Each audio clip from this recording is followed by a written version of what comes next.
Liquorland are proud partners of the DeeBrief for another season of footy. Pop into your local Liquorland today or shop online to pick up all your favourites in time for the game.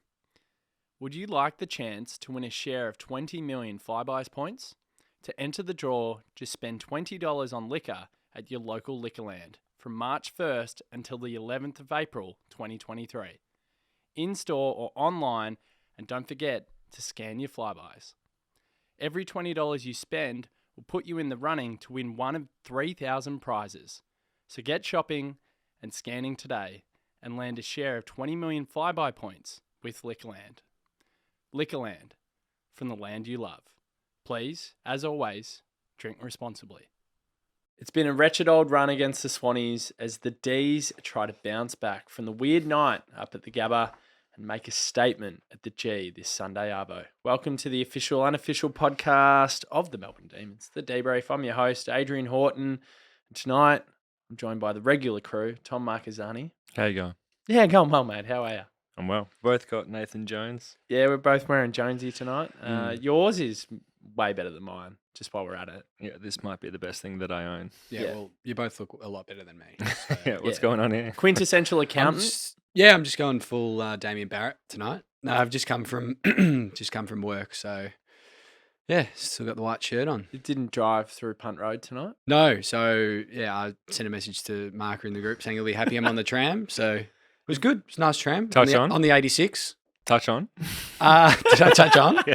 I didn't actually. Yeah. Smart. I stood right next to the machine. Yeah, just always at the ready. Well, it's pretty expensive now. It's too expensive. Yeah. Are we all going to own up to this? I don't touch on I couldn't tell you I the would last touch time on I if it was touched on. cheaper. But I will have money on the card, and then if I see some ticket inspectors come on, then I will Swipe it. touch on.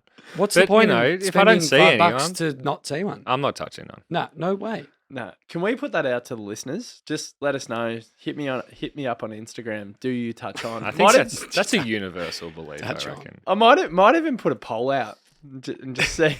I just spilled half my beer. You're spilling beers. It's been a great start. Heaps of beers. As in spilling. He hasn't had heaps. He's spilled a couple. Yeah. We've only just started the podcast. Later in the program, we'll be speaking to Lockie Hunter. Lockie Hunter? Yes. Don't call him Lucky. No, I certainly won't. So we're looking forward to that. Gun recruit, of course. Happy to get him across. Had a great game last week as well, I must add. He was one of the shining lights on a dirty night. Yeah. I think he's been shining brighter than, and I feel bad because he's a premiership hero, but than Ed Langdon at the moment. True. Ed's been a bit down. Brighter than the Gabalites, maybe, Adrian. Well, that's not hard, is it? Yeah, potentially. But yeah, we're really pumped to speak to Lucky Hunter soon, so it's going to be good. But no, he's been a jet for us. But boys, just quickly, last week before we talk about the Sydney game, God, it was weird.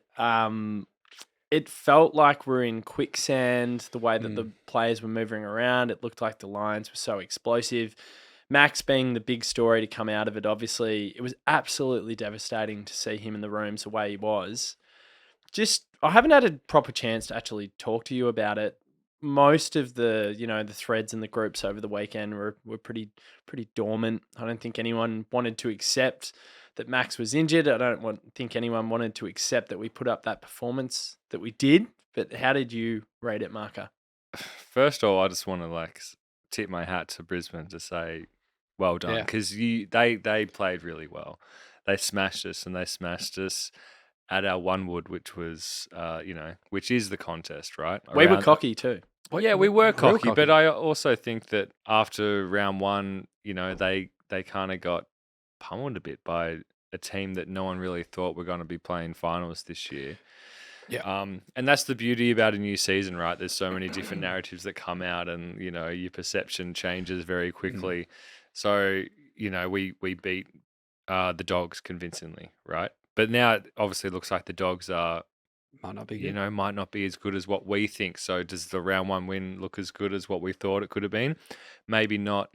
And then Brisbane at the Gabba historically are difficult there, and they came to play. But yeah, I got real dark, and it wasn't because of the loss, but it was because of obviously the Max footage, and that threw me off quite a bit.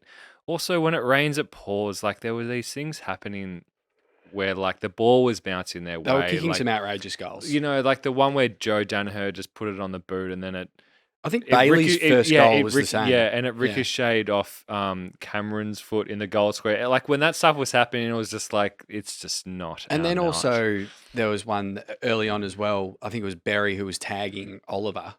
Just kicked some bomb from 60 out and drilled it. It was honestly like when we're playing like that, like when we're in that mindset, that's how it sort of looked from a Brisbane point of view. And then we completely turned it around when we came back out. And I know there's been a lot said about them not being allowed to go out, and apparently we were allowed to go back out on the ground after the break. But I think that's just a miscommunication. But for me, the game had finished, in my opinion. You can look at that last 12 minutes. If you're Goody, do you review that 12 minutes, or do you just do beforehand? You could pluck from that, but I feel like the players would already know that we were off that night, right? It's not like they need to be reminded that we were off. Goody was big on it, Adzy. He actually thought that it showed that we've got some fight in us, and that when we played that way, we can be so devastating. Yeah. However, did you see Track's presser afterwards? No, I didn't. No. Very honest. Track was unbelievable. Track was just talking about how he thought he had a shit game, how he thought that they got brutalised in the contest, which we did, and it wasn't us. And you could just tell he had like a chip on his shoulder. He's like, he wanted to play round 3 the next day. Yeah, he looked like he was, I felt very it's a good side. And one thing as well that you need to sort of mention is that, and you can't use it as an excuse really. Like they beat us around the contest. They smashed us. I get that. But it would have helped if we could have obviously had Max stay in the game. We had May out. There's 2 of our most important players. And then Cozzy. Like those 3 I think, are probably top 5, even top 3 most important players. You never really think of a small forward as being kind of this really integral, like load-bearing wall to your like foundation and home, but he is, and like it clearly showed around the contest in the forward 50. Like he scares opponents. Like imagine trying to play on him in the back line, and then obviously you're trying to run it out of the back line, and then there's this bloke called Cozzy Pick. Like, he's frightening. Do you know what he can do? He can do exactly what Papley does for Sydney. When Sydney are behind the 8 ball a little bit, they haven't started well, Papley can bob up, big chase down tackle, big grab, big goal, and just get the energy up and get them going in the same way that Cozzy Pickett can for us. Yep. Like, he's an energizer bunny. He can do those acts that get you off your seat, but it also gets the players in a mindset of, all right, let's fucking go, right? He did it last year against us, Papley.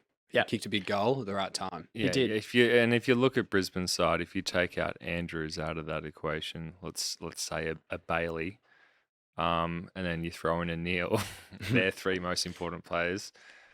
It's a completely different narrative, and down the track, if we play him again, who knows? Maybe those 3 players won't play again, and that would suck. But it's just the way that footy goes sometimes, and you can only play who's playing out there, blah, blah, blah. We all know that. But I actually took a lot out of the last 12 minutes as well. I think you have to, too. Like, I think also just for peace of mind almost, as a supporter, like you can see that they still have it. Like, it was there, but it just wasn't clicking. Do you know what I like about it most is that Fagan knows how important the percentage thing is, because this year it's going to be tight. And like the difference between finishing top 4 or finishing top 2 could be that last 12 minutes. You know what I mean? Like, and you could tell he was filthy. Yeah. Well, I reckon they would have walked off the ground being like, the game is done. I didn't even want to come back out here and play. And like, there's a little bit of like, there's an annoyance there.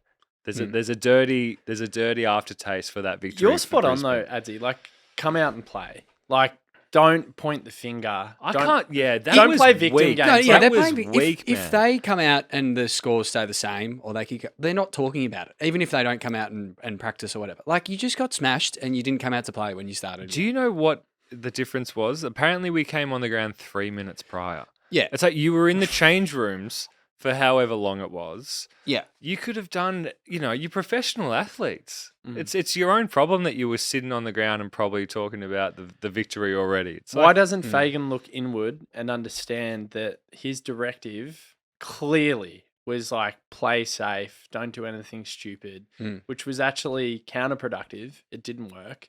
So why are you not looking inward as a coach and blaming yourself for the fact that Melbourne got a run on? It was really weak. Look, they were absolutely superb. They dominated us like I haven't seen us being dominated for a long, long time. Yep.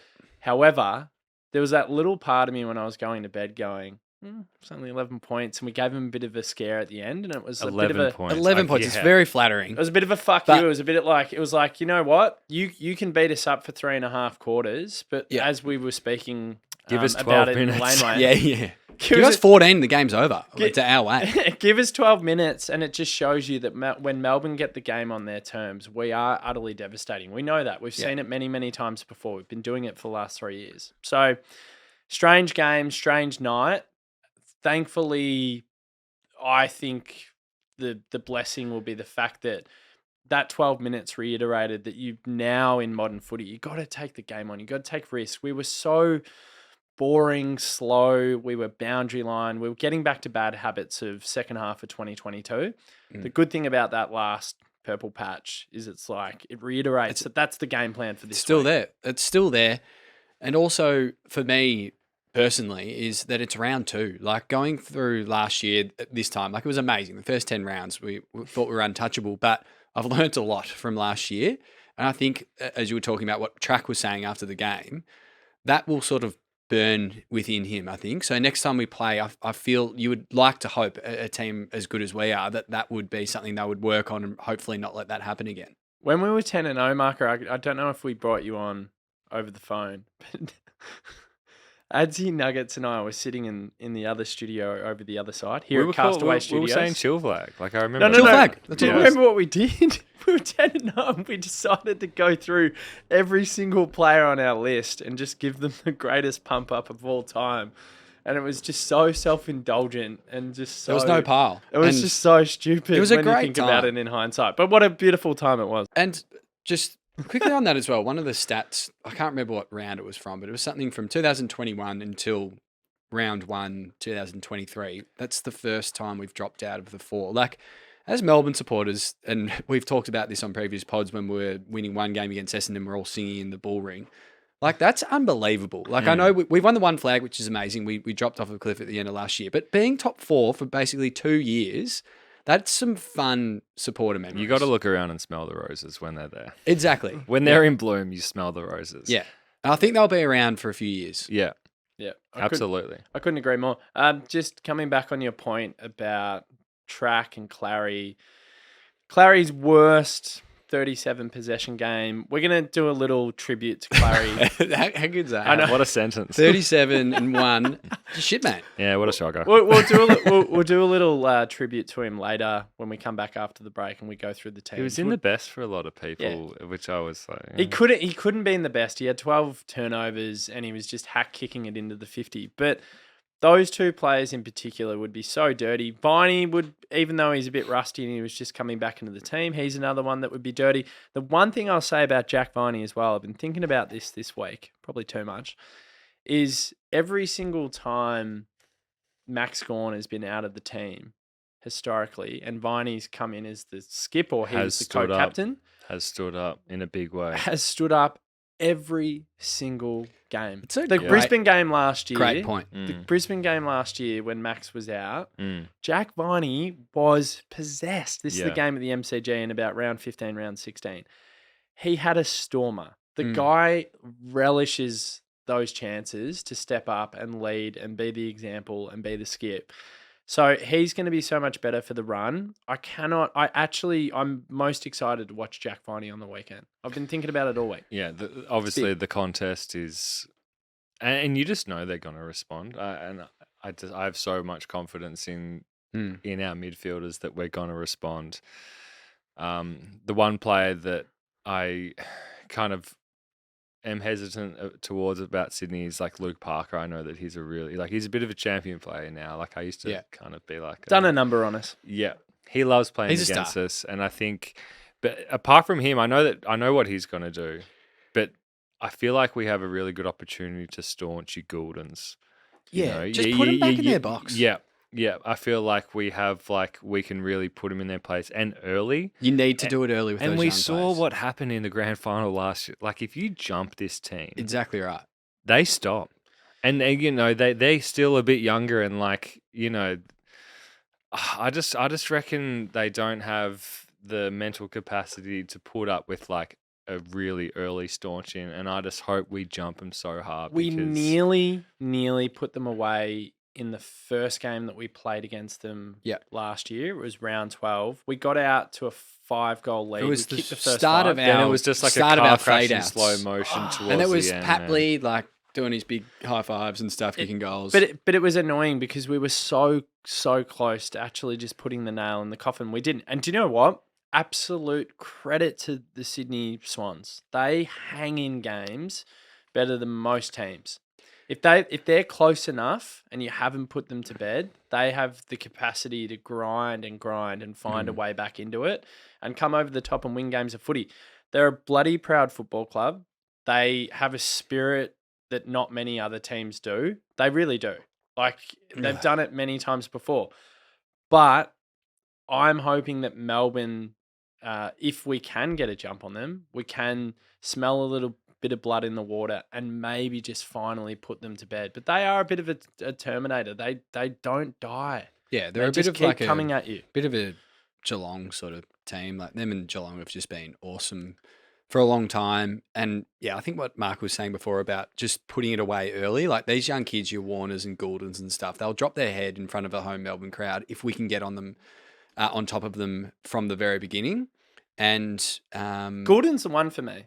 And Gouldens the one for me because he's so damaging with his ball use. I want to see whoever the hell it is. I actually don't care who it is, but I want to see a player go to work on him. Maybe one or two players specifically to put time into him. They have a few, man. They have like They've got a great young like team. Warner's a gun. Mills is Gun. Liz? And then Heaney's the other one who historically has played really well against us, but also historically his consistence of that like being best on ground kind of like level is a bit off, but he just somehow seems to be like in the top three. He's against us always good all the time. They have a lot of weapons, but I just think their back line we can take advantage of. I reckon our forwards match up well against them. Rampy, who does he play on? A T-Mac or Van Ruin? Yeah, I think Brown. I mean, he's in stellar form, but I can't really see What about Bailey Fritsch as well? Bailey Fritsch, of course, but I can't really see any of their key defenders matching up on Brown. Who's got height for them? McCartan. Well, it's just Tom McCartan. It's the McCartan boys, and they'll probably likely match up on a T-Mac and a Brown. It's for me, it's always Bailey Fritsch that gets off the chain, and he got off the chain in the qualifying final. He kicked 3, and he just kicks goals. He just kicks goals, and he's slippery, and he's hard to match up on. And it's very rare that you see Dane Rampy out positioned, but Bailey Fritsch has shown that he can take anyone to the cleaners. He is probably the most underrated forward in the comp for me. Still, it's remarkable given the fact that he's second to only Tom Hawkins for most goals kicked in the last two seasons, and he's a medium-sized forward as well. I think that's the thing. He doesn't have the Tom Hawkins presence, but we know as Melbourne supporters how good he is. Like he kicked 6 in a grand final. Yeah. Should we go back to just on the grand final? We also have to make players like Blakey accountable if he's going to be running off the half back. We can't just let them. Well, they love two things, Marca. They love pressure. Pressure, I was going to say. Love it was off pressure. the charts. So apparently their round 1 was higher than any pressure rating from last year. Wow. So that worries me a little bit just looking at the Brisbane game, because I feel like when the heat's on us, we can't go back to being deers in headlight. Like we need to be able to go back at them. We definitely have a propensity to buckle a little bit under that sustained pressure. We did against Sydney in the qualifying final when they started to grind away at us in that second half. We have to be better. We have to be calmer. We have to be more composed. The one thing you know when you play against Sydney is there's going to be a lot of heat. There's going to be a lot of pressure on the ball carrier, particularly in the forward half when they're setting up for stoppages, and our stoppages were fucking terrible last week. We conceded something like 56 points. Apparently, you only concede 10 points a game on average. What was it, 4 or 5 goals in the first quarter? Man, alone? It was awful. And then, like, you're lucky to do that in 4 games. It was disgusting, right? So that's one thing that, again, you review it, you go, we've got to get better. We've got to make sure that we've got players goal side because they were just waltzing through. And, and on that as well, they also have the talent to kind of hurt you. If you are off for one bit, then they can hurt you.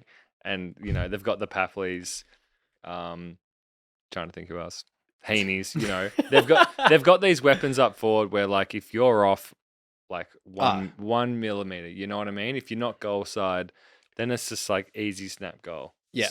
So and, teams, like, we're not going to, teams up? Yeah, sorry. We are going live with teams. We're going to go live with teams. Starting from traditional Firstly, back pocket. is Buddy Franklin playing? Lance Franklin has come in. It's a squad. It won't be.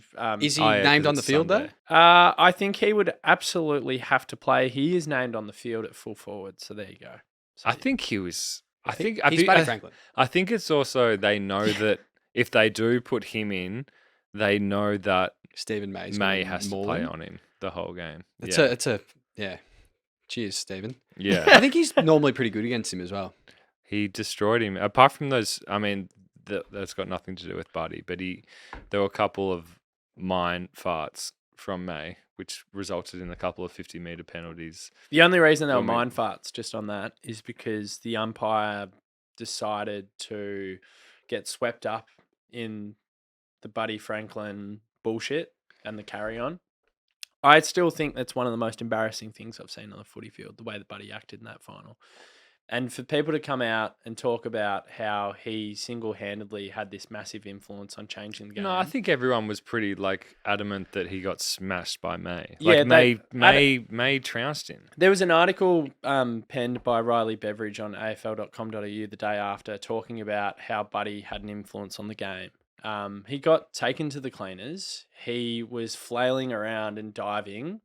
It was actually embarrassing to see because Buddy Franklin is one of the greatest players of all time. He's an absolute freak. He's a joy to watch. But I actually thought the way he acted last year I thought it was cowardly. And for people to come out and say, oh, yeah, but he had an influence. He convinced umpires to pay free kicks from diving. So hang on. He had an influence on the contest. You could almost say he was cheating the rules a little bit in the way that he was acting. So, with all that being said, annoyingly, it did turn the game, in my opinion, which was so frustrating. And he's still Buddy Franklin. I love him.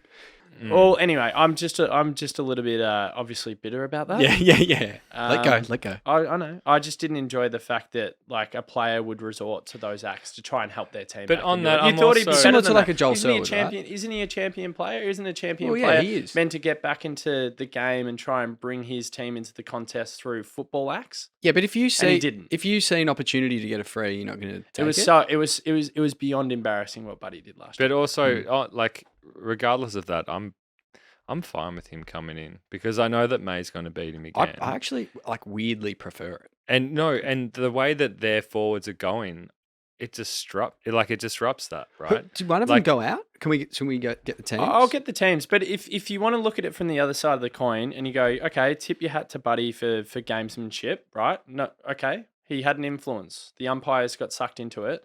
No, I think we're all saying that he got smashed by May. No, he did get smashed by May, but the point there was a narrative that people were saying that, oh, well done, Buddy, for kind of which is just hogwash. disturbing the waters. Agreed. And But if you want to be the I love you coaches, both. Yeah. if you're the coaches, the Just kicked coaches 1,000 probably goals.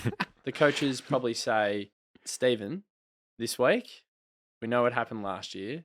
Please don't feed into the mind games. I don't think. Do you reckon he would need to be told? I feel like he would have I feel like he would have a strong memory. Told heaps of shit and just doesn't listen. So, Stephen, don't belt your teammates. But on the flip side of that, it's he trounced him. So it's like there's not a hell He'll of a be lot. fine. Yeah. He's please tell me he's named. He's named. So Stephen May is There's another absolutely late named. pull out. Yeah. So we've got Bailey Laurie, Jacob Van Rooyen, Jimmy Jordan, Luke Dunstan, Michael Hibberd, Stephen May. Jeez. Yeah, outs. Adam Tomlinson omitted. James Harms with personal reasons, and Max Gawn Jeez, injured. that's wispy. Yeah. James Harms, I reckon that's good. I hope everything's okay with him. Take it at face value. But I We're think not that saying any he's had personal reasons are good in exactly any right. way. I don't want to say that, but I'm just saying he has had a bit of a slow start to the season. Maybe that is due to something going on. And but we've been speaking about his form off air, right? And we've spoken about how we thought that JJ should come in for Harms, given his form early on. I think JJ is genuinely one of the most unlucky AFL players in the league. Like, has a premiership medal. He does have a premiership medal, but he would pretty much walk into most other teams in the AFL. He's a genuinely good player, but when you look at the list of midfielders that we have, like, it's hard to crack into it. And I feel like he's one of those players that if he gets given his chance, he'll step up. And given our new recruit this year, really kind of just like another block in the road for JJ, right, in Lockie Hunter. He would be like a sort of player, I think, that I would sort of look at him and be like, mate, fair enough. If this year, if you don't get your chances, if you want to go somewhere else. Yeah. And I would be confident that if he went to another team, he would be a good player. And we'd probably look back on it and say, I wish we played him. I think we're confident that he comes in for Harms. It's a straight swap.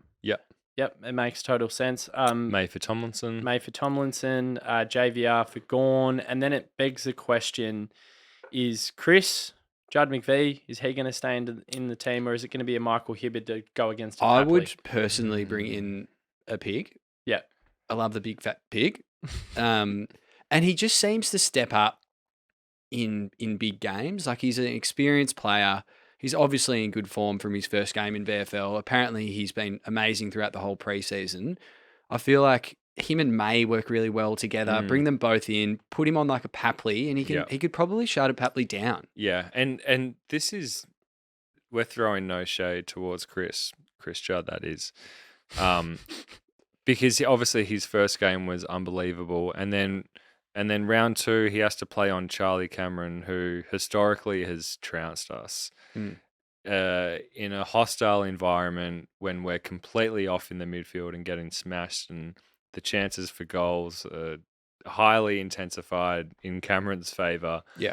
But Cameron, doesn't do a hell of a lot. He got a couple lucky goals and he did his thing, but he was pretty good. But I think you're right. I think you just have to play your percentages and rely on your experienced heads. And I thought Hibberd had a great year last year. He's a gun player. Yeah. And he's also, like, if I look at him and Chris next to each other, I can see Chris potentially playing, a serviceable game. But I can't. If I look at Hibberd, I can actually see a potential to shut down a Papley. I just don't know if Chris has that in him at the moment. Yeah, I mean, we also haven't seen a hell of a lot from him, but we know what we're going to get from Hibberd. He has that kind of he has that pace about him still, and he also has that physicality where Papley, and I'm hypothesizing here, but if Papley was to rock up on game day and be next to Chris, then he would go, here we go. Yeah. But if he rocks up on Hibberd, he might go, Hibberd's a bit of a psycho. Yeah, 100%. Couldn't agree more. Yeah. Like, he would be looking at the teams, they're thinking, I hope Chris Judd goes out and Hibberd comes in. What are you laughing at? Just the Chris thing. Yeah. It's really done me in. It's Chris. Yeah, it's Chris. And Chris has taken off because I look at some of the comments in the last couple of weeks and every person's just saying Chris. It's like, hey, Chris. We love Chris. But yeah, if it's Chris to come out, he's been good. It's been a great first 2 games. But you're playing in a team that's pushing for a premiership. Yeah. I think you've got to be really strategic about who goes to those dangerous Swans players like Papley. Love him or loathe him. And Heaney as well. I feel like it's another great matchup. I feel like Hibbo can match up on a Heaney as well. It's flexibility. If Papley goes in the midfield and then you see Heaney waltz into the forward 50, you go, Okay. Yeah, and he's done it to us before. Like I remember Isaac Heaney, I think it was round whatever it was, 2018. We bottled it at the G. We were trying to get a spot in the 8. We had to go over to the West to win. And Heaney in the last quarter essentially won the game for them off his boot. He was phenomenal. Buddy dribbled one in as well from the boundary line. Yeah, my man. At punt road end. My man, Buddy. I love him. Yeah, they've got some serious weapons, but it's time for Melbourne to stand up. It's time for Melbourne to prove themselves. It's time for guys like Petrarca and Oliver and Brayshaw and May and Lever and Langdon and Hunter, who we're about to speak to. And it's time for Fritsch and it's time for the whole collective to man up and win a game against a big contender. Because in the second half of last year, we lost to a lot of these good sides. On the G as well. We did. And we lost to Brisbane. We lost to Sydney. We lost to Collingwood in round 21. We lost a lot of games that we were in for the most part. We were in it up to our eyeballs and we dropped away. I think Melbourne actually need to make a statement because if you look at, and I know you shouldn't because it's a clean slate, like it's a new season, but if you look at what's transpired since round 10 last year, what are we? We're 7 and 9, right? And I know it doesn't carry over. I'll keep saying that. But I think it's time for Melbourne to go out there and make an actual statement on the big stage at the MCG. Make no mistake, Sydney Swans are an absolute contender for the flag this year. There is no doubt. This is a team that we might come up against again in September, whether it be a qualifying final again or whether it be a semi or a prelim or even a grand final. I think Melbourne need that confidence as well as a group. I think we actually need it more than we realise. I think we actually need to take a big scalp and we need to do it early in the season to set us up and give us a platform. Sunday's a perfect opportunity. I think without Gawn as well. Especially coming off the back of last week's game. But also, I hope they remember that we're playing against a team that lost by 80 points in the grand final. It was the first grand final at the MCG in 2 years. Everyone was absolutely buzzing for a contest. You know, like this city is like, I'm sorry, but the MCG is the beating heart of this city. And if you say I'm wrong, then you don't know shit. And like we were all so excited to see it back at the home of footy. And they were embarrassing. And it's embarrassing. It's their first game back since. Yeah, welcome back. So hopefully there's some serious demons there. Welcome back to the G, boys. You play at that little bullshit cricket ground up there. Come at the MCG, and it's time to redeem because we have it's a must win for mine. Like it's nothing else but a must win. I agree. And then if you look at it, if we go 2-1, if you looked at that at the start of the year, you'd probably take it against the first 3 rounds that we had. Yeah. And then it just sets us up, especially without Max. Like that's a huge win if we can win without him. Yeah. Cozzy comes back in the week after. And then I think we have a few more winnable games, I guess, after that. So, Sydney are coming off some absolute dead rubbers. Well, that's the thing. Who did they have? Hawthorn and... Was it Hawthorn? Yep. Hawthorn and... I'll have a Gold Coast. Hawthorn and Gold Coast. So they've played arguably, the 2 worst teams of this year so far in the opening 2 rounds. So maybe, I don't know if that works in our favour. Like we've just come back from the Gabba and been smashed, really. I know that it was 11 points, but at least we know what that intensity is like. We got smashed. They would look at it this way, though. They would say, well, we've beaten up on both these teams. You can only beat who's in front of you. And they've absolutely smashed them both. It's not perfect prep, though, is it? No. I actually believe in that theory as well. And we've seen it a lot across the journey. Man. Like, it's a natural thing. Like, having a lead in with some of the better teams in the comp, the more hardened, more physical teams is better for you. There's a certain intensity that you play at. And you're not going to get that from Hawthorn. No. We obviously got that from Brisbane. Yep. Doggies showed a bit for a quarter and a bit, but they dropped off. And I think we got Brisbane at their best. Like that is... Yeah. I think that's their peak. Yeah. Those 3 quarters, that they played was, we've touched on it a bit. It was unbelievable. So, and we need to do the exact same thing this week. Like they had to respond and we need to respond at our home ground. We'll take a little break, boys, because we've got to get to Lockie Hunter. Oh, of course. Lucky. Yes, of course, Lucky. So we'll get to him in just a bit. But For everyone listening, so if you're a premium subscriber, you'll need to make sure that you head over to that particular channel on all your favorite podcast apps, so Spotify, Apple, and whatnot, so you can listen to the Lockie Hunter interview that we're just about to do. And then when we get back, we're going to do a little Clary tribute. So you'll hear that free, publicly available on all the apps. But as I've said, if you want to listen to the Lockie Hunter interview, then you make sure you head over to premium. If you're not a premium subscriber, you will see all the links in the bios, in the post that I put out on social media. We'll leave it there. We'll get to Lockie, hopefully have a great chat with him. We'll come back and we'll talk about Claz. Liquorland are proud partners of the DeeBrief for another season of footy. Pop into your local Liquorland today or shop online to pick up all your favourites in time for the game. Would you like the chance to win a share of 20 million Flybuys points? To enter the draw, just spend $20 on liquor at your local Liquorland from March 1st until the 11th of April 2023. In-store or online, and don't forget to scan your Flybuys. Every $20 you spend will put you in the running to win one of 3,000 prizes. So get shopping and scanning today and land a share of 20 million Flybuy points with Liquorland. Liquorland, from the land you love. Please, as always, drink responsibly. Alrighty, back on the airways, and we've just done our interview with Lockie Hunter and Adzy. It was easy. It was good. I cooked it. I said, Lucky. You did. I called it. You did. You manifest that. Yeah. I think I put it in his head. Man, it got to me. Yeah, a little bit rattled early, just to put it out there. But great guy, very level-headed. Absolutely loved what he had to say about JVR. So easy. And he kind of reflects our kind of thoughts on him, right? The way that we've seen him attack the contest, and just for him to kind of, that comment about how he's like, oh, goody. So, like, how many games has this played? Yeah. Oh, no, he hasn't. Yeah. Wow, you guys are pretty sick.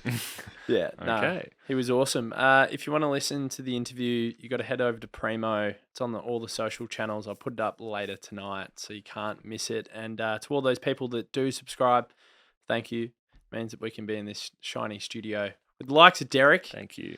And drinking some beers and talking about our beloved Melbourne Football Club. But boys, on love, we're going to move on. We're going to talk about Michael Thomas Oliver. I got it wrong. So Clary Michael Thomas, I think you meant to say, or Clayton? Clayton Thomas Oliver. So I think this is his mum who commented on the post that I put up of all of his crazy stats and his accolades to date as a 25-year-old.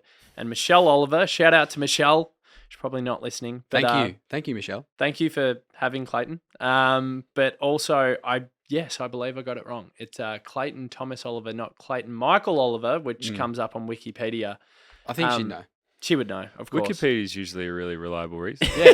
Yeah. So I've absolutely cooked it there. But boys, let's get serious and let's get deep about this guy, because I feel how like much we time do. we got here? Like, we get deep about him every pod. So Clayton Oliver for me is an embodiment of Melbourne coming out of the dark days.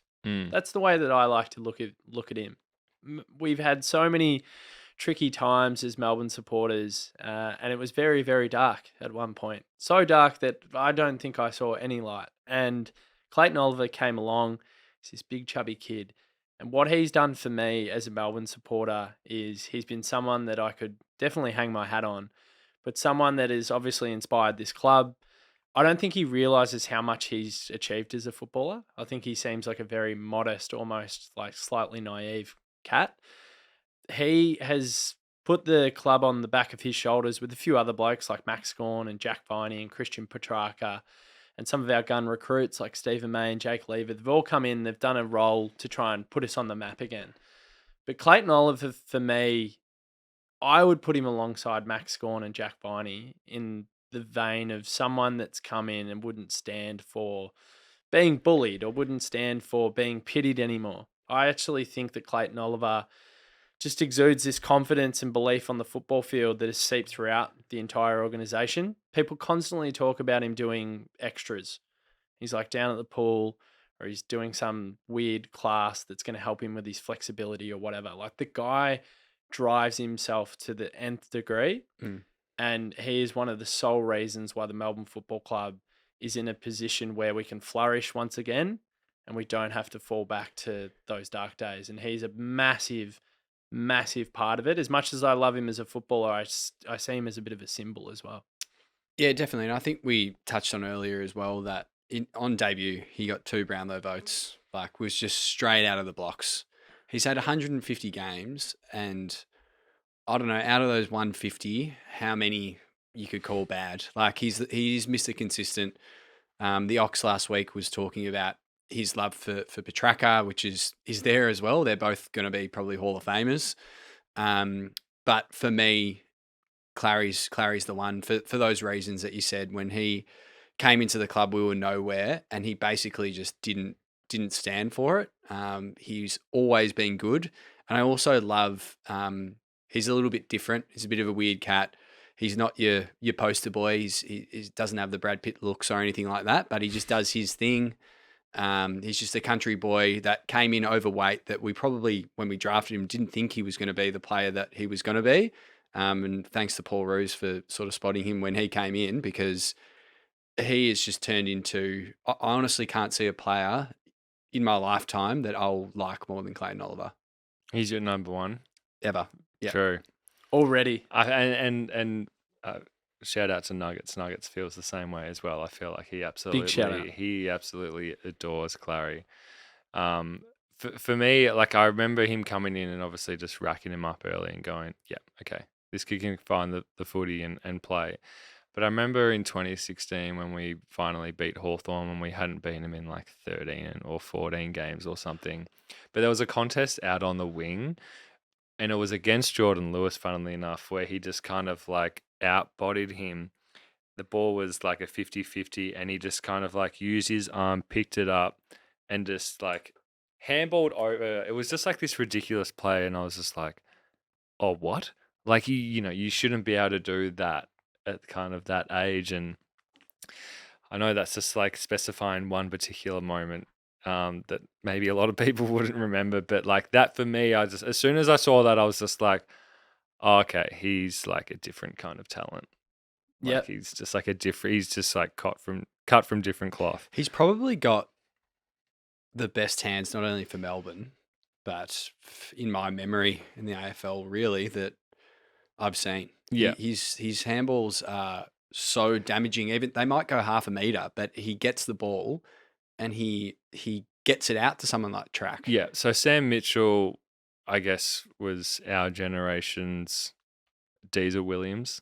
Yeah. I think that's a kind of like shared sentiment along a lot of football lovers. But Clayton, Libba as well, but I see Clayton as being more damaging than Libba. Yeah, there's no one else. There's no one else that can do what he can do at such a consistent level. And to think that he's only played, not only, but like he's played 150 already. Oh, you just love another 300 gamer. And like he's well on the way to reaching that 300 to 350 mark if he keeps this up. Not only that as well, like I'm very confident that he will hit that 300 and he'll probably play the most for Melbourne until someone else comes along to break it. But his awards, like I think he's equal most best and fairest already. He's 25. He's probably going to absolutely smash that. He's already 3 All-Australians. And then it's all well and good that fans, we can, applaud him and we do, and we will.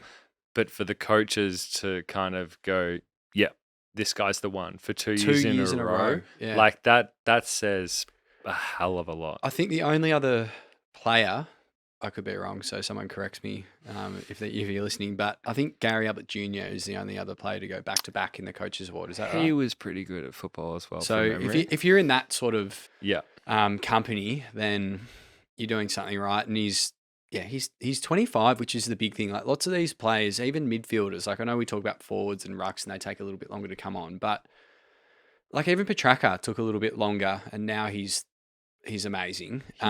He might hit his peak years, like his 2 out-and-out years. He might hit them when he's 27, 28, 29. We may have not seen... Which is scary, isn't it? The full dominant package of what Clayton Oliver is. And that's sort of what I was alluding to there. It's just, for me, the excitement, like from the 150 games we've got, we could have another 200 games from him. And if he plays another 200 games, I would be shocked if we didn't have another premiership in there if he was still in our team. Yeah, great call. And I think what's also important here is that relationship that he has with Petrarca. They clearly like edge each other on, and like it's not like there's a competition within themselves to just like see who's better or anything, but they clearly inspire one another. And if you asked Clayton who's the best player, he will say Petrarca. If you ask Petrarca who's the best player, he will say Clayton. There's like such a like, you know, respect there, which is so great. It's the same with, I mean, I'll compare this, but like if you ever talk about how good Jordan was, he will only ever say, well, I needed Pippen. Yeah. And like I feel like those two are just like really like setting the bar for this team. But we've got two Jordans. Yeah. We've got a couple of Jordans. There's a couple of Pippins in there as well. But your best players for me are always the ones that can turn the tide. So when a game's getting away from you, Clayton Oliver's always been the one that starts to get to work. He's always been the source for me. Max Gawn can do that as well. He can start to change a game and affect a game. But it's similar to the way that we've seen Scott Pendlebury do it for so long. When Collingwood are a little bit out of it and they need some inspiration, it's normally him that gets them going. Bontempelli does it for the Bulldogs. Patrick Cripps does it for Carlton. Like, those are the top brass. And the reason why they are in that upper echelon is because when the game's going against you and momentum's slipping, it's generally these guys that put their foot down, they put a stake in the ground, they're like, fuck, we got to get going here. Yeah. And I love how you can tell with Clayton Oliver when it's really tough in the clinches and there's a ball up and you're like, he's going to get this. You can just tell. And you can tell he's going to do something ridiculous here. He did in round one. The game was getting away from us in that game against the Bulldogs. Did it recently. He tried to do it against the Brisbane Lions. He didn't have a great first half, and then he responded in the second half, and he was the source. He was the one that was trying to crank up through the gears. So that's probably almost the thing I love about him the most, is like having ultimate faith in a guy when you're at the ground watching. You're like, shit, what's going on here? You see Clayton Oliver in the middle, and he's like, it's gesticulating with Gawn. They're trying to figure out what they're going to do, and you're just like, yeah, Clary's on here. He's gonna start going up through the gears and getting us going. Yeah, and it's all well and good for fans. We know what he's capable of, but we just spoke to Lockie Hunter, and we asked him, you know, who kind of has surprised you, and he spoke about how, yeah, from the outside, he always knew Clayton Oliver was an in and under kind of specialist, and I think the whole competition knows that. But I feel like there's a belief that that's all that he does. But the proof is in the pudding right there. Lockie Hunter's like, no, actually, this guy like has a step on him. He's fast. He's like explosive from the contest. He's actually, you know, he can manifest some things that goes beyond just getting the hands out. Yeah. And yeah, mate, he's such an unbelievable talent, and how good. He's only 25. And he's also, only 25. if you, that's just crazy, man. If you look back to the dark days, you know, when we were 2 wins a season sort of thing, like I remember speaking to you guys, supporters and so on, and we just prayed that we could get a superstar in our team. And we now not only have him, we probably have a few of them, but we just really need to lap up this guy, because it's not normal to have someone like that in your team. Like, I speak to friends from opposition clubs, and majority of them will say, I think he's the best player in the comp. You look at last week, he had a bad game in terms of his disposal, which he can do. He's generally pretty good now, but his bad game was 37 touches and a goal.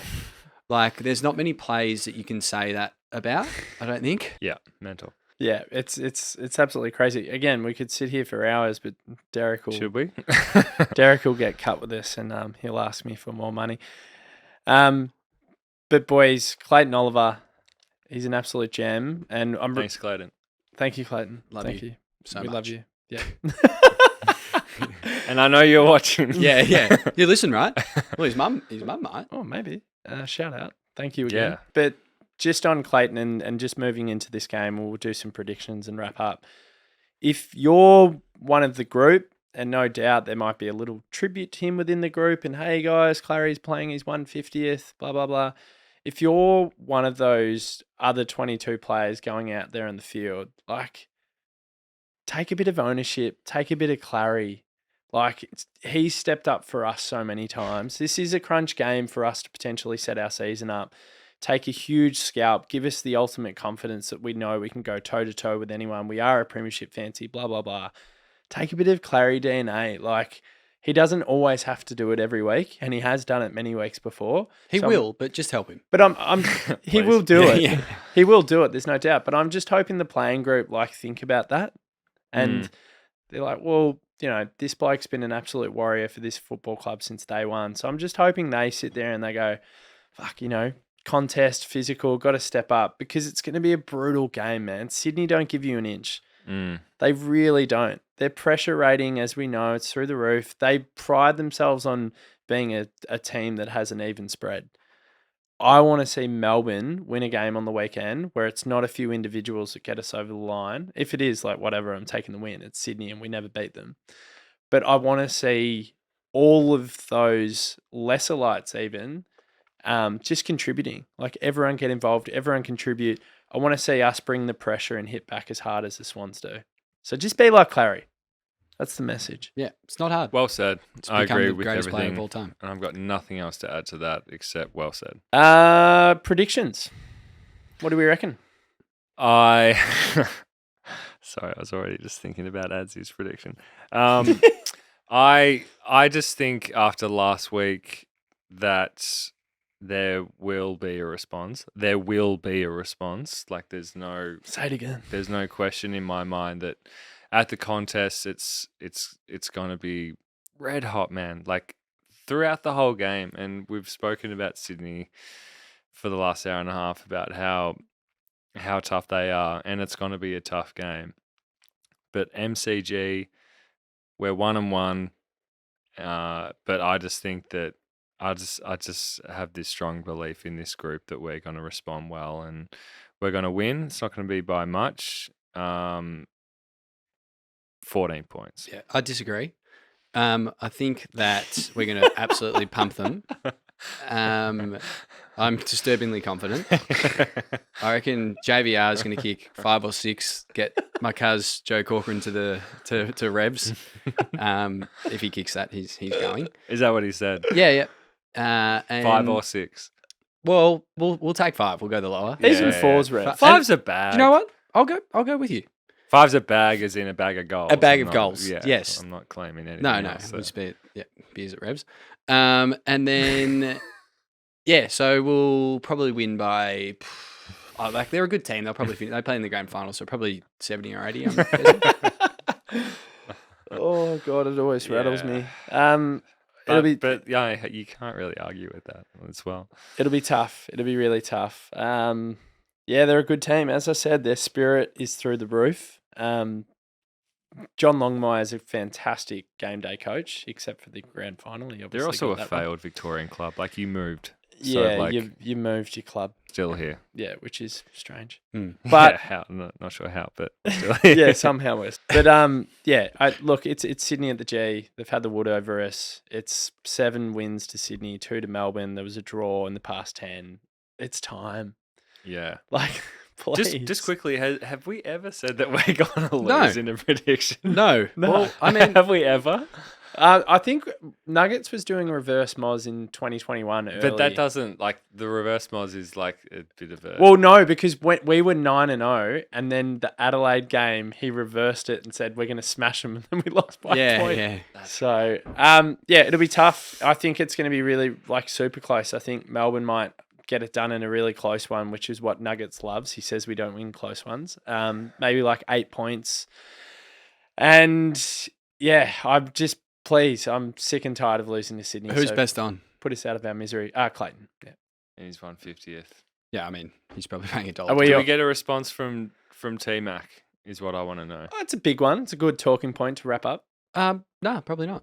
Yeah, because we have the... Yeah, we need to be kind of neg, I guess. Yeah. I think- I mean, he probably only kicked 3 or something. I think T-Mac, Brown and JVR, I'm expecting them to all be in the side. I think T-Mac will take some of the ruck duties and help Grundy. Yeah. And just quietly, I'm really excited for Brodie Grundy. Such a great opportunity. Yeah, Everyone, absolutely. just give him a chance. He's in a new team. He's played 2 games. He's now the standalone ruckman, really. He'll get a bit of a chop out, but we're not expecting him to be a Max Gawn because there's no other Max Gawn. So if he can just do his job and we win a few centre clearances, hopefully most of them win the game, then he's done well. Yeah, and just back on that point about players that could flourish, we've spoken about Clayton. I genuinely believe that Jack Viney's ready to rip one open like he does some games. I've got a really good feeling about Jack coming into this week. The added responsibility, no Gorney.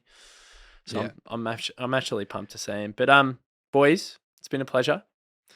We'll wrap it up there. Love the Clary tributes. Or is as good as Could it have gone gets. all night. Yeah, could have gone all night. But Sorry, Derek. But maybe we'll end up doing that next week or the week after. And you're away, I believe, Adzy. Yeah, I'll be off for a few episodes now, so Get the ring probably in. get a few followers now. Get someone in and enjoy, fellas. Off to WA. Off Slammer. to WA, yeah. Enjoy. Slammer, the ring in. It's happening. Boys, loved it. To all the DeeBrief faithful out there, a big thanks to everyone that subscribes to DeeBrief Premium. Listen to the Lucky Hunter interview. You'll enjoy it. You get a real kick out of it. Great fella. Can't wait to see him on the weekend. And hopefully be back in this studio next week after a big win against Sydney. 2-1, sitting pretty. But who knows? Go Days. Come on, Days. Must win. Liquorland are proud partners of the DeeBrief for another season of footy. Pop into your local Liquorland today or shop online to pick up all your favourites in time for the game. Would you like the chance to win a share of 20 million Flybuys points? To enter the draw, just spend $20 on liquor at your local Liquorland from March 1st until the 11th of April 2023. In-store or online, and don't forget to scan your Flybuys. Every $20 you spend will put you in the running to win one of 3,000 prizes. So get shopping and scanning today and land a share of 20 million Flybuy points with Liquorland. Liquorland, from the land you love. Please, as always, drink responsibly.